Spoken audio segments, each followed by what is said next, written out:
Hello everyone, welcome you arts academy triple A and my name is Ankur Verma. आज की class में जो हमारा चैप्टर चल रहा है वो है कंटेम्प्रेरी सेंटर्स ऑफ पावर। इसी के चलते जो हमारा मेन टॉपिक चल रहा है वो चल रहा है यूरोपियन यूनियन, और इसी के चलते जो हम सब टॉपिक डिस्कस कर रहे हैं वो है European union has economic, political and military influence. That means कि इस टॉपिक में हम बात कर रहे हैं कि यूरोपियन यूनियन का आज के टाइम पे हम इन्फ्लुएंस देखते हैं, उसका प्रभाव देखते हैं, उसका इम्पैक्ट देखते हैं, और वो भी किस फील्ड में, इकोनॉमिक, दूसरा पॉलिटिकल, और तीसरा हम देखते हैं मिलिट्री। तो हमने इकोनॉमिक और पॉलिटिकल प्रीवियस वीडियोस में कर रखा है। अगर आपने वो वीडियोस नहीं देखी हैं तो पहले आप उनको देखिए, फिर उसके बाद इस वीडियो से कंटिन्यू कीजिए। आज के क्लास में हम बात करेंगे कि यूरोपियन यूनियन का मिलिट्री इन्फ्लुएंस कैसे है और कैसे हमें देखने को वर्ल्ड लेवल पे देखने को मिलता है। तो चलिए स्टार्ट करते हैं सबसे फर्स्ट पॉइंट से। सबसे फर्स्ट पॉइंट क्या कहता है? The European Union's combined arm force are the second largest in the world. अब इसमें क्या आता है, यूरोपियन यूनियन की कंबाइंड आर्म फोर्स जो है वो सेकेंड नंबर पे आती है, या सेकेंड लार्जेस्ट आर्म फोर्स जो है वर्ल्ड में वो किसके पास है? यूरोपियन यूनियन के पास। तो इसमें यही कहता है कि यूरोपियन यूनियन के पास जो कंबाइंड आर्म फोर्स है वो वर्ल्ड के सेकंड नंबर पे आती है, और इसी के चलते इस वजह से हमें उसका क्या देखने को मिलता है? मिलिट्री इन्फ्लुएंस देखने को मिलता है। कि यूरोपियन यूनियन का मिलिट्री इन्फ्लुएंस हमें इस बात से पता चलता है कि सेकंड नंबर पे यूरोपियन यूनियन की आर्म फोर्स आती है, या सेकंड लार्जेस्ट है, या सब सेकंड नंबर पे सबसे बड़ी आर्म फोर्स जो है वर्ल्ड में वो किसके पास है? यूरोपियन यूनियन के पास। सेकंड पॉइंट क्या कहता है? सेकंड पॉइंट ये कहता है it's total spending on defence is second after the US. अगर हम इसके डिफेंस स्पेंडिंग की बात करें कि ये कितना खर्च करता है अपने डिफेंस के लिए, तो इसमें आ जाता है यूरो 204 बिलियंस। ये क्या करता है? इतना पैसा अप्रॉक्सीमेटली खर्च करता है, वो भी किस पर? अपने डिफेंस पे। अगर यूएस की बात करें तो यूएस तो नंबर 1 पे है, तो यूएस जो करता है वो करता है $916। इतना वो पैसा खर्च करता है किस पर? अपने मिलिट्री एक्सपेंडिचर या मिलिट्री डिफेंस पे। कौन?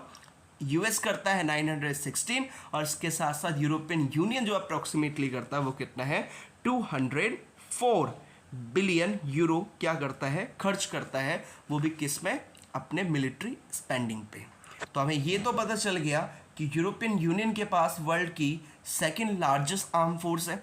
इसी के चलते सेकंड नंबर पे हमें ये भी पता चल गया कि अमेरिका के बाद सेकंड नंबर पे अगर हम बात करें तो सबसे ज़्यादा क्या करती है? स्पेंडिंग करती है अपने डिफेंस पे, और वो करता कौन है? यूरोपियन यूनियन है। अब अगला क्या कहता है? अगला इसमें ये कहता है once European Union members state France has also nuclear arsenals of approximately 335 nuclear warheads। अब यूरोपियन यूनियन का एक मेंबर है और उसका नाम क्या है? फ्रांस। तो एक अंदाज़ा लगाया जाता है कि फ्रांस के पास न्यूक्लियर वेपन्स है, न्यूक्लियर हथियार है, वो अप्रॉक्सीमेटली कितने? 335 न्यूक्लियर वॉर के बॉम्ब्स है, वॉर के लिए हथियार हैं, वो भी किसके पास है? मेन यूरोपियन यूनियन का एक मेंबर है जिसका नाम क्या है? फ्रांस।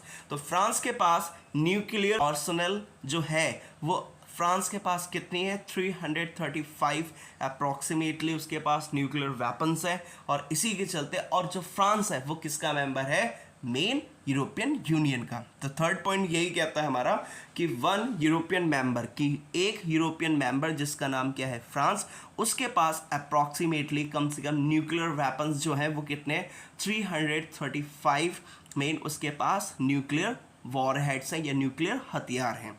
तो ये भी एक क्या देखने को मिलता है हमें? मिलिट्री इन्फ्लुएंस देखने को मिलता है, वो भी किसका? यूरोपियन यूनियन का। अब लास्ट पॉइंट क्या कहता है? It is also the world second most important source of space and communications technology. अब मेन सेकेंड नंबर पे ये किस में आता है? एक तो स्पेस और साथ के साथ कम्युनिकेशन टेक्नोलॉजी में भी मेन वर्ल्ड में second most important role play करता है, वो भी कौन? European Union. तो तो यूरोपियन यूनियन का हमें मिलिट्री इन्फ्लुएंस देखने को मिलता है, वो भी कई सारे तरीकों से। जैसे सबसे पहले सेकंड नंबर पे इसकी क्या है, आर्म फोर्स है। दूसरा, सेकंड नंबर पे ये क्या करता है, अपने डिफेंस एक्सपेंड, जो इसके डिफेंस के लिए स्पेंडिंग है वो करता है अमेरिका के बाद। अगर बात करें यूरोपियन यूनियन का एक मेंबर जिसका नाम क्या है, फ्रांस, तो फ्रांस के पास अंदाज़ा लगाया जाता है कि उसके पास 335 न्यूक्लियर वेपन्स हैं। और मेन फ्रांस मेंबर किसका है, यूरोपियन यूनियन का। और लास्ट पॉइंट क्या कहता है, लास्ट पॉइंट ये कहता है कि वर्ल्ड की second most important source of space और इसके साथ कम्युनिकेशन टेक्नोलॉजी है, वो किसके पास है, मेन यूरोपियन यूनियन के पास। European Union is also the world second most important source of space, और इसके साथ साथ स्पेस में और साथ के साथ कम्युनिकेशन टेक्नोलॉजी में सबसे मोस्ट इंपॉर्टेंट अगर हम सेकेंड नंबर पे रोल देखते हैं वो किसका देखते हैं, यूरोपियन यूनियन का। तो होपफुली आपको समझ में आया होगा यूरोपियन यूनियन का मिलिट्री इन्फ्लुएंस